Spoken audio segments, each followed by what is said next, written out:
Hari ini seperti biasa Amira menyiapkan segala keperluan Nicholas. Bedanya, hari ini Amira terlihat sedikit lebih santai dari biasanya. Dia tidak terburu-buru untuk menyiapkan dirinya sendiri. Amira memang tidak akan berangkat bekerja, karena hari ini adalah jatahnya untuk libur. Setelah selesai melayani Nicholas hingga mengantarkannya sampai ke pintu keluar, Amira bergegas menyiapkan dirinya sendiri. Bukan untuk bekerja, tetapi hari ini dia berencana untuk pulang ke rumahnya. Mengambil beberapa baju dan barang-barang yang dia butuhkan. Mengingat kemarin dia sempat dimaki-maki oleh Nicholas, karena baju-baju yang dipakainya membuat Nicholas sakit mata. Amira keluar dari lift dan mendapati Natasha sedang merangkai bunga di ruang tengah.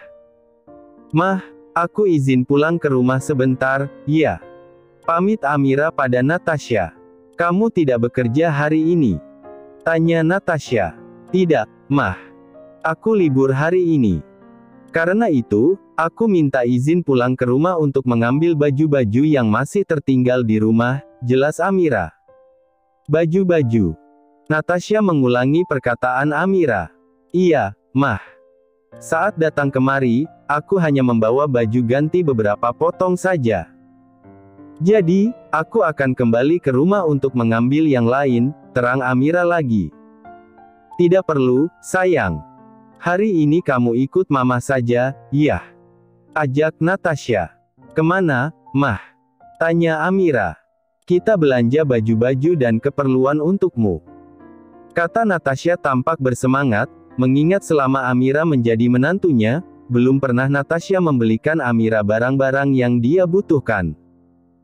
Amira mengikuti langkah Natasha mengelilingi mall, keluar masuk toko baju untuk membeli banyak baju dengan berbagai merek untuk Amira.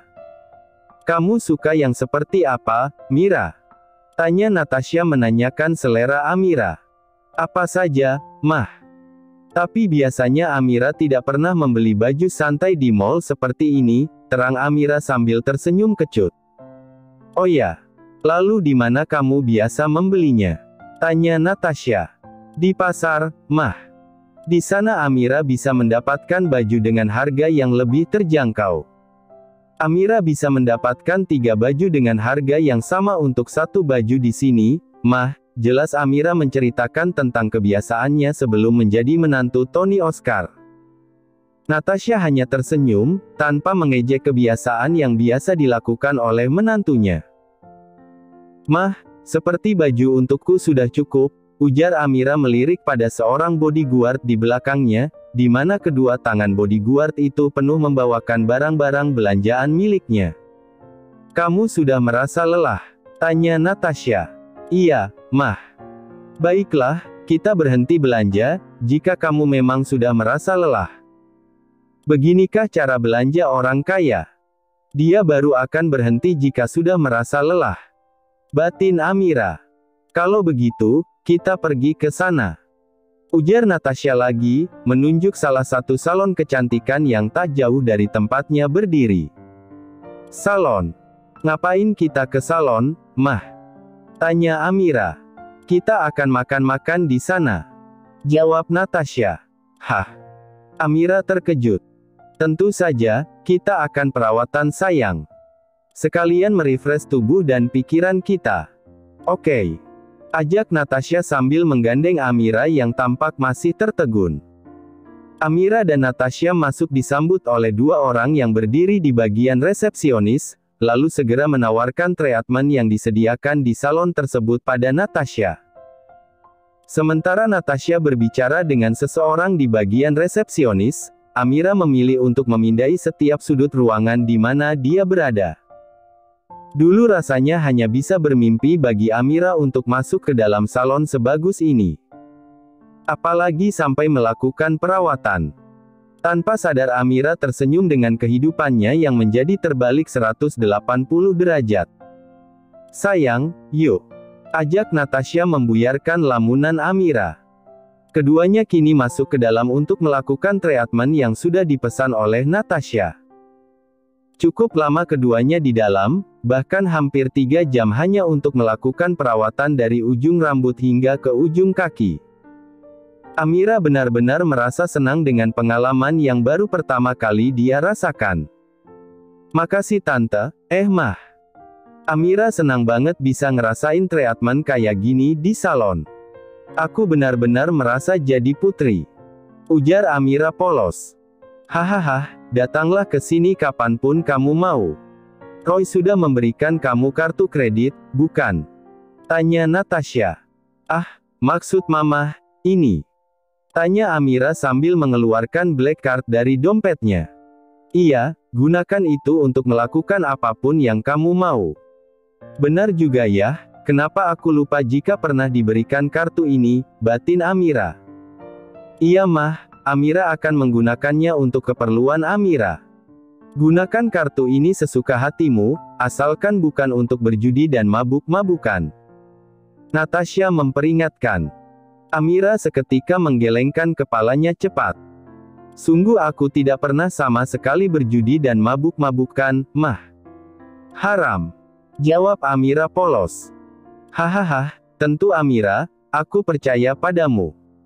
Kini keduanya kembali melangkah berkeliling mall, seolah energi keduanya kembali terisi setelah keluar dari salon tadi. Natasha kembali melanjutkan berbelanja banyak barang untuk Amira. Membelikannya beberapa sepatu high heels yang entah kapan dipakai oleh Amira. Bahkan mungkin Amira tidak terpikirkan untuk memakainya. Takut keseleo pikirnya. Namun, Amira juga tidak berani menolak pemberian Natasha. Dia tetap menerimanya dengan sukacita. Kini, Natasha mengajak masuk ke sebuah toko tas. Berkeliling untuk menemukan tas yang mungkin cocok untuk menantunya. Mah, Amira tidak terlalu suka menggunakan tas model seperti itu, lagi pula kapan Amira akan menggunakannya. Tolak Amira halus saat Natasha menawarkan sebuah tas jinjing merek Gucci. Amira lebih suka tas ransel, mah. Sambung Amira lagi sambil tersenyum meringis. Baiklah, kita cari model tas punggung untuk merek yang sama. Utus Natasha. Amira sedikit terkejut saat Natasha masih bersikukuh membelikannya tas dengan merek yang tidak murah bagi Amira. Amira merasa sayang menggunakan tas mahal hanya untuk berangkat kerja. Kembali membayangkan bagaimana perilaku satria yang suka semena-mena menjadikan tas miliknya sebagai bantalan tidur. Rasanya Amira tidak rela jika tas seharga jutaan rupiah ini akan dijadikan sebagai bantalan tidur oleh satria. Namun, lagi-lagi Amira hanya bisa menurut saat ibu mertuanya kembali memilihkan barang-barang untuknya. Natasha keluar dari toko tas, setelah mendapatkan 3 buah tas untuk Amira dengan beberapa merek yang cukup terkenal dan tentu saja harganya sangat fantastis membuat Amira menggelengkan kepalanya dan berdecak kagum. Berikan belanjaanmu pada dia, Amira. Titah Natasha menunjuk pada salah satu bodyguard yang masih membawa sedikit barang. Amira yang berjalan sambil memeluk tas mahal yang baru saja dibelikan oleh Natasha, hanya melirik pada bodyguard yang sudah siap menerima barang tersebut. Dengan hati-hati Amira memberikan barang-barang belanjaannya, seperti sedang memberikan sekantung telur yang takut akan pecah jika terjatuh. Natasha hanya tersenyum melihat sikap menantunya yang begitu polos. Namun, Natasha justru merasa bangga dengan Amira yang meskipun terlihat norak, tetapi dia tidak memanfaatkan situasi ini untuk bersikap materialistis, dengan meminta dibelikan berbagai macam barang yang mahal-mahal. Justru Amira lah yang mengerem Natasha untuk berhenti berbelanja, karena merasa sudah cukup mengeluarkan banyak uang hanya untuk berbelanja satu hari. Bayangkan saja, mereka menghabiskan uang hampir 300 juta hanya untuk membeli baju-baju dan barang-barang keperluan Amira. Gila. Kami berbelanja baju seharga satu rumah KPR yang aku cicil setiap bulannya. Batin Amira sambil melirik pada barang belanjaan yang sedang dibawa oleh 2 bodyguard di belakangnya. Mamah lapar, Mir. Yuk kita makan. Ajak Natasha pada Amira lalu berjalan menuju ke salah satu resto. Dulu Amira hanya bisa lewat di depan resto itu sambil menghirup aroma wangi dari masakan yang menyeruak keluar, membuat siapa saja yang lewat di depan resto tersebut tergugah selera makannya. Tentu saja Amira tidak pernah memiliki rencana untuk datang ke resto tersebut, karena dia benar-benar berhemat untuk biaya pengobatan ayahnya. Untuk makan siang saja dia memilih makan mie instan setiap jam istirahat datang. Sedangkan malamnya dia memilih makan malam bersama ayahnya dengan lauk seadanya yang dia masak sendiri. Sarapan. Amira sangat sering melewatkan waktu sarapan. "Kamu mau pesan apa, Mir?" tanya Natasha yang juga sedang sibuk memilih menu di buku menu yang dibawakan oleh pelayan. Amira yang ditanya justru melongo melihat daftar harga makanan yang fantastis menurutnya. Bagaimana tidak, untuk harga seporsi steak saja, harganya hampir mencapai gajinya selama sebulan. Amira masih terus membolak-balik daftar menu dan semakin tercengang dengan harga yang tercantum untuk setiap makanan yang dijual di resto itu. Astaga! Mereka jualan makanan atau ponsel, mah? Mahal-mahal banget. Bisik Amira pada Natasha sambil melirik pada seorang pelayan yang masih menunggu di dekat mereka. "Pesanlah apa yang kamu mau, Mira. Mamah yang traktir," ujar Natasha tersenyum sambil mengedipkan matanya. Amira kembali menatap buku menu dan membolak-balik setiap halamannya untuk menentukan makanan yang akan dia pilih. Kenapa makanan di sini mahal-mahal sekali? Bukankah semua ini ujung-ujungnya juga akan menjadi kotoran? Batin Amira mengomentari setiap nama makanan dengan harga yang luar biasa mahal baginya. "Mah, kenapa kita nggak nyobain pecel lele aja?" ujar Amira sambil meringis. Natasha hanya mengkerutkan keningnya, tidak mengerti dengan maksud perkataan menantunya itu. Amira yang merasa tidak mendapatkan respon yang baik, segera mengalihkan pandangannya lagi ke buku menu yang dia pegang. "Sudahlah Mira, kamu ini makan dibayarin, kok rewel sih? Tinggal pilih saja salah satu makanan yang paling mahal, kapan lagi kan kamu bisa makan makanan seharga 1 kali gajimu di minimarket?" umpat Mira pada dirinya sendiri. "Aku mau yang ini saja, Mah," ujar Amira menunjuk salah satu gambar steak yang terlihat menggugah selera. "Oke Mbak, beef steak 2, lemon tea 2, air mineral 2, itu dulu aja, Mbak," ucap Natasha pada seorang pelayan yang dengan sigap mencatat pesanan Natasha. "Jadi Amira, ceritakan tentang dirimu, Nak. Kita tinggal satu rumah, tapi jarang sekali berbincang. Setelah Nicholas pulang, kalian selalu berada di dalam kamar dan Mama tidak ingin mengganggu kalian yang sedang bermesraan, jadilah kita nggak pernah ngobrol," ujar Natasha sambil tersenyum malu-malu. Natasha membayangkan anaknya mulai bisa membuka diri pada perempuan di hadapannya dan bermesraan layaknya suami istri dengan Amira. Oleh karena itu, Natasha dan Tony tidak pernah mengganggu Nicholas dan Amira. Bahkan untuk makan malam saja, Natasha menyuruh pelayan untuk mengantarkannya ke kamar Nicholas. Amira hanya tersenyum kecut menanggapi apa yang dipikirkan oleh ibu mertuanya. Karena sungguhnya apa yang dipikirkan oleh ibu mertuanya sangat jauh berbeda. Jangankan untuk bermesraan, Amira bahkan tidak dianggap sebagai istri dan justru dijadikan pelayan oleh Nicholas. "Andai kau tahu, Mah, betapa kejamnya anakmu menindasku. Seperti para company menindas pribumi saat pembangunan jalan Deandels. Kejam." Batin Amira melirik mamahnya sambil mempertahankan senyum kakunya. "Apa yang Mama ingin tahu dariku?" tanya Amira tampak ragu. "Semuanya. Mungkin bisa dimulai dari kehidupan masa kecilmu?" tanya Natasha tampak antusias. Tidak ada yang spesial dari kehidupanku, Mah. Bahkan mungkin sangat tidak menarik. Aku berasal dari keluarga sederhana. Ayahku pernah membuka usaha ayam potong kecil-kecilan. Lalu, usaha itu meredup setelah ayah sering sakit-sakitan, jelas Amira. Sehingga ibuku mulai bekerja untuk membantu menggebulkan asap dapur rumah kami, tapi itu juga tidak lama. Hanya 2 tahun ibu bekerja sebagai buruh pabrik, lalu ibu juga sakit kelenjar getah bening, hingga beliau meninggalkan kami. Saat itu aku duduk di kelas 2 SMA, lanjut Amira. Itu adalah masa terburuk bagi kami, terutama aku. Kami terseok-seok menjalani hidup yang berat. Aku harus sekolah sambil bekerja apa saja, asal bisa menghasilkan uang.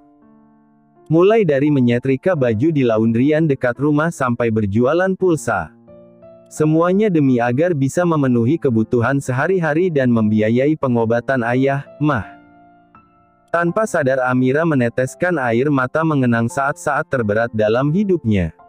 Natasha mengusap punggung tangan menantunya berusaha menguatkan dan menghibur.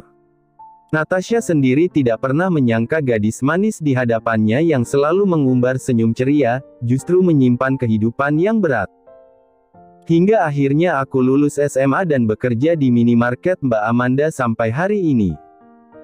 Mungkin aku bisa bekerja di tempat lain dengan gaji yang lebih besar daripada di minimarket milik Mbak Amanda. Tetapi aku takut tidak bisa leluasa meminta izin untuk menjaga ayah. Sama seperti saat aku bekerja dengan Mbak Amanda, jelas Amira mengungkapkan alasannya tetap bertahan di minimarket tempatnya bekerja kini. Tanpa terasa, Amira sudah melewati beberapa menit untuk duduk bersama Natasha, bercerita banyak tentang kehidupannya. Amira menceritakan panjang lebar tentang sesuatu yang jarang sekali dia mau ceritakan pada orang lain. Bagi Amira, kehidupannya tidak harus diceritakan pada semua orang, apalagi digunakan untuk mencari simpati orang lain agar merasa iba dengannya. Cukup dia saja yang mengetahui bagaimana kesulitan yang dia hadapi dan dia ingin dikenal sebagai Amira yang ceria. Kamu anak yang hebat Amira, Mama sangat bangga memiliki menantu seperti kamu. Kamu memiliki semangat yang luar biasa untuk memperjuangkan apa yang kamu inginkan. Puji Natasha dengan mata berkaca-kaca, merasa terharu dengan perjuangan hidup yang dijalani oleh Amira. Dan Mama berharap, dengan semangatmu yang luar biasa ini, bisa menjadi modal bagimu untuk kembali memperjuangkan sesuatu yang lain, sambung Natasha. Amira menatap lekat ibu mertuanya dan mengerutkan keningnya tanda tidak mengerti apa yang sedang dibicarakan oleh Natasha. Mama ingin kamu berjuang untuk menjadi wanita yang dicintai seutuhnya oleh Nicholas. Mama dan Papa sangat berharap besar kepadamu untuk bisa mengembalikan jati diri Nicholas menjadi seorang laki-laki sejati. Ujar Natasha lagi. Amira menjengkitkan dahinya dengan mata yang terbuka lebar, tidak menyangka jika ibu mertuanya akan meminta dirinya untuk membantu mengembalikan kepribadian Nicholas. Bukankah sama saja seperti mengembalikan selera makan harimau lapar? Itu sangat menakutkan, karena saat selera itu kembali, maka bisa jadi dialah yang akan menjadi santapan pertama si harimau itu. Amira mengusap tengkuknya, merasa kikuk sambil tersenyum kaku. Tenang Mira, Mama akan bantu kamu untuk melakukan semuanya. Sambung Natasha lagi sambil mengerlingkan matanya. Apa maksud Mama dengan membantuku melakukan semuanya? Kenapa itu terdengar sedikit menakutkan? Oh, perasaanku menjadi tidak enak setelah mendengar kalimat yang diucapkan oleh Mama. Batin Amira menatap ibu mertuanya yang terlihat menyeringai di hadapannya.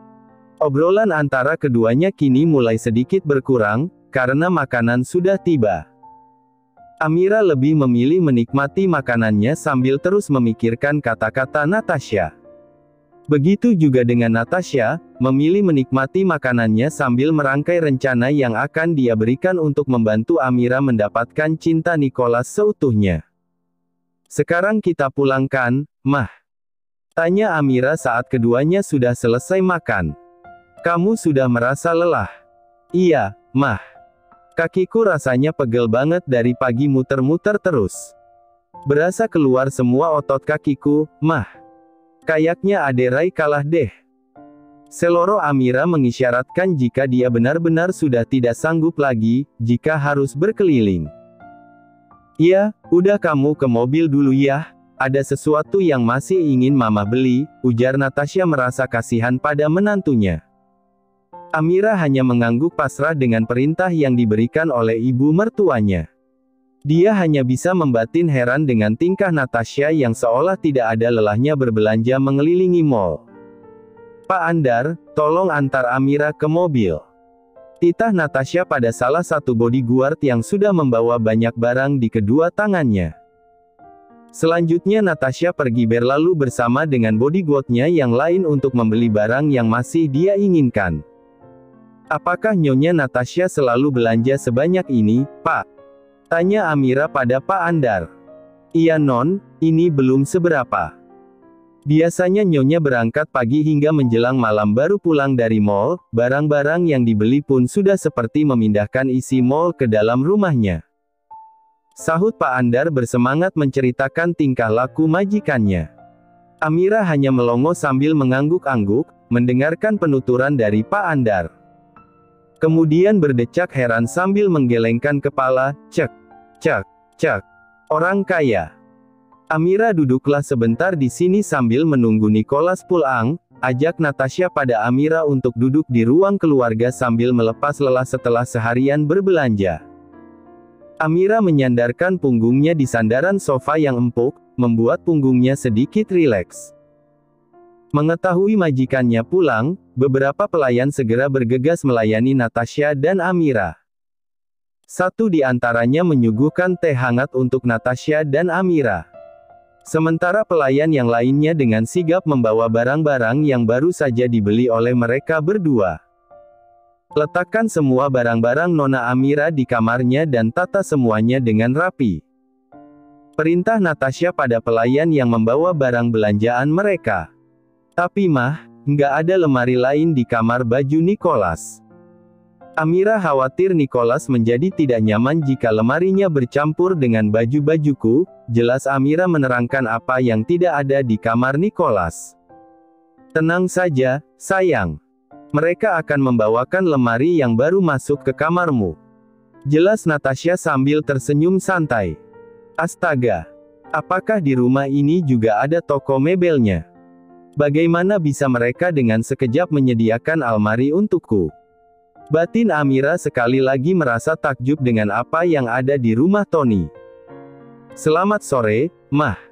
Sapa Nicholas beberapa saat kemudian. Selamat sore sayang. Istrimu tidak disapa. Sindir Natasha menyuruh Nicholas menyapa Amira.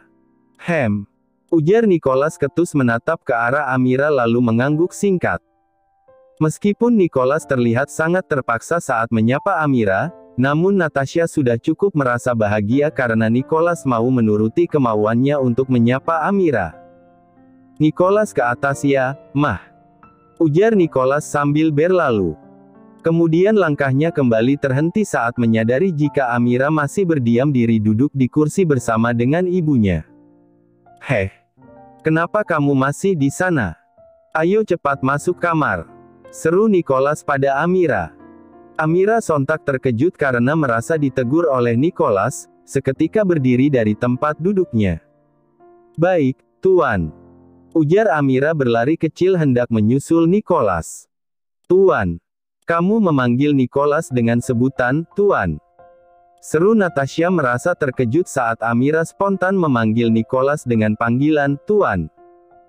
Langkah kaki Amira seketika berhenti, begitu juga dengan Nicholas.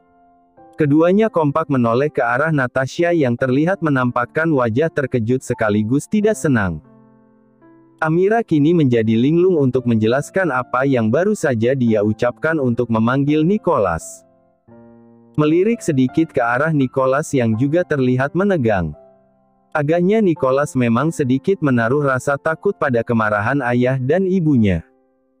Apakah kamu yang menyuruhnya memanggil, Tuan, kepadamu, Nico? Tanya Natasha menatap tajam ke arah anaknya. Iya, Mah. Bukankah Papa memang membelinya untuk dijadikan pelayan pribadi untukku? Jawab Nicholas dengan nada tegas, namun juga masih terdengar bergetar. Nicholas, kamu keterlaluan. Apa menurutmu pernikahan adalah ajang jual beli? Teriak Natasha. Kini Nicholas tertunduk merasa bersalah dengan apa yang diucapkan olehnya. Baru kali ini Amira melihat Nicholas yang biasanya arogan kini terlihat seperti anak kucing yang ketahuan mencuri ikan. Sangat menggelikan. Tanpa sadar Amira tersenyum geli sekaligus puas. Kapan lagi bisa menyaksikan orang yang biasa menyiksanya kini terlihat memasang wajah memelas di hadapan ibunya. Jadi pawang si harimau ini adalah Mamah Natasha. Yes, aku sudah menemukan kelemahannya. Batin Amira penuh dengan kemenangan. Mulai sekarang, Mama ingin kalian harus saling memanggil sayang. Bukan lagi menyebut nama apalagi, Tuan. Titah Natasha memutuskan sesuatu untuk keduanya. Apa? Sayang. Kenapa ini terdengar sangat menggelikan? Batin Amira melirik pada Nicholas yang hanya terdiam pasrah. Ya, sudah sana. Beristirahatlah kalian berdua. Jangan lupa untuk bermesraan, oke? Ujar Natasha kini sudah mengganti intonasi bicaranya menjadi lemah lembut. Ayo, cepat naik ke atas. Ajak Nicholas lagi memerintah Amira tanpa memandangnya. Iya, tuh. Sayang. Sahut Amira melirik pada Natasha yang menatapnya tajam. Astaga, ini benar-benar menggelikan, sungguh aku ingin mencuci lidahku setelah menyebut nama laki-laki itu dengan panggilan sayang. Batin Amira bersungut-sungut. Nicholas dan Amira kini sudah masuk ke dalam kamar mereka. Nicholas melepaskan jas miliknya dan melemparnya ke sofa lalu berbaring di ranjangnya yang empuk. Begitu juga dengan Amira, melemparkan tubuhnya ke sofa yang sangat nyaman untuk badannya yang terasa payah. Lalu merentangkan tangannya dan meregangkan badannya sambil menguap. Siapa yang menyuruhmu untuk tiduran? Cepat siapkan air untukku. Aku ingin mandi. Hardik Nicholas sambil melemparkan bantal tepat mengenai muka Amira yang sedang menguap. Baik sayang. Ujar Amira terkejut. Cih. Apa kamu sesenang itu memanggilku dengan panggilan sayang? Itu terdengar sangat menjijikan. Cibir Nicholas pada Amira karena baru saja memanggilnya dengan sebutan yang diperintahkan oleh Natasha. Apa? Sesenang itu katanya. Bukankah mamahnya sendiri yang menyuruh kami saling memanggil dengan sebutan sayang? Hei, ini bukan mauku. Protes sana sama ibumu. Kenapa tadi kamu diam saja? Maki Amira dalam hatinya merasa kesal hingga tanpa sadar dia mengepalkan tangannya. Maaf, bukankah tadi mama Anda yang menyuruh saya untuk memanggil Anda dengan sebutan sayang? Tanya Amira berusaha mengulangi apa yang dikatakan oleh Natasha pada keduanya. Tapi kamu lihat kan, di sini tidak ada mamah. Jadi kamu jangan bersikap lancang dengan bersenang-senang memanggilku, sayang. Seru Nicholas. Bersenang-senang katanya. Bahkan untuk mengeluarkan kata, sayang, itu terasa melukai pita suaraku. Sialan. Umpat Amira lagi sambil menahan kekesalannya. Baik Tuan, saya akan kembali memanggil Anda, Tuan Muda, sahut Amira mengalah. Tentu saja. Cepat sana. Jangan terlalu lama. Lelet sekali. Cela Nicholas sekali lagi. Hei Tuan Muda, Anda yang membuat saya tetap berdiri di sini. Karena Anda terus memprotes apapun yang saya lakukan. Ingin rasanya Amira mengatakan begitu, tetapi kenyataannya semua hanya bisa dikatakan di dalam hati. Tiba waktunya memasuki jam tidur bagi Nicholas. Sedangkan Amira masih sibuk di kamar baju setelah beberapa menit yang lalu dia keluar dari kamar mandi untuk bersih-bersih diri. Astaga! Kenapa semua bajuku berubah? Di mana baju lamaku? Dan lagi, bukankah aku tadi siang membeli banyak baju? Kenapa semuanya menjadi berubah seperti ini? Ujar Amira merasa kebingungan dengan baju-baju miliknya yang kini sudah tertata rapi di sebuah lemari besar yang baru. Namun, kenyataannya lemari besar yang ada di dalam kamar baju Nicholas, sama sekali tidak terdapat baju yang menurut Amira pantas untuk dikenakan olehnya. Hampir 20 menit dia menatap ke dalam lemarinya, memilih-milih baju yang tergantung di sana. Namun, tidak satu pun yang layak menurutnya. Siapa yang mengisi lemariku dengan baju seperti ini? Gumam Amira lagi dengan wajah panik. Hei, apakah kamu mau tidur di dalam lemari? Cepat matikan lampunya. Aku ingin tidur. Seru Nicholas dari kamarnya menyuruh Amira segera mematikan lampu untuknya. Sebentar tuan. Teriak Amira dari kamar baju. Aku tidak mau menunggu. Mendengar teriakan dari Nicholas yang mulai berang, Amira segera mengambil baju yang tergantung di lemari miliknya dengan asal lalu memakainya kilat. Tak lupa dia mengenakan kembali bathrobe untuk menutupi baju yang dikenakannya. Dengan tergopoh-gopoh, Amira kembali ke kamar utama untuk melaksanakan tugasnya mematikan lampu. Apakah kamu akan tidur menggunakan bathrobe? Tanya Nicholas merasa heran saat Amira kembali masuk ke dalam kamarnya masih mengenakan bathrobe. Anu tuan, saya. Cepat lepaskan bathrobe itu. Sangat mengganggu pandanganku. Tidak seharusnya kamu memakainya untuk tidur. Titah Nicholas. Saya akan melepaskannya setelah saya mematikan lampu, tuan. Kila Amira. Kamu sedang tidak berusaha membohongiku dengan tetap memakai bathrobe itu untuk tidur bukan? Cepat lepaskan bathrobe itu. Titah Nicholas masih terduduk di atas ranjangnya. Aneh sekali dengan tingkahnya kali ini. Apakah dia tidak pernah mengenakan bathrobe sebelumnya? Hingga dia begitu senang, sampai-sampai membawanya pergi tidur. Gumam Nicholas mengomentari tingkah aneh Amira. Amira hanya menghela nafas berat, perlahan menarik ikatan bathrobe dan menampilkan baju yang mati-matian dia tutupi menggunakan bathrobe.